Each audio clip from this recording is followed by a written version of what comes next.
Dobar dan svima još jednom. Kao što znate, sada će naš da priđe ministru.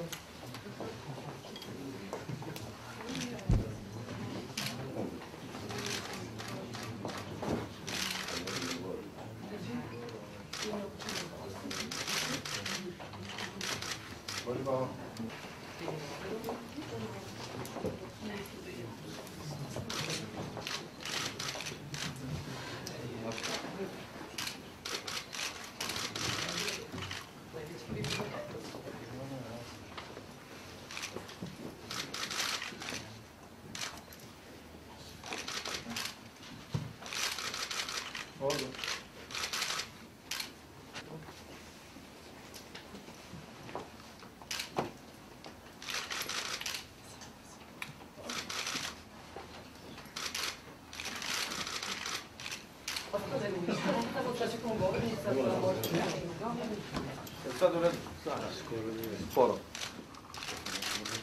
Ovdje.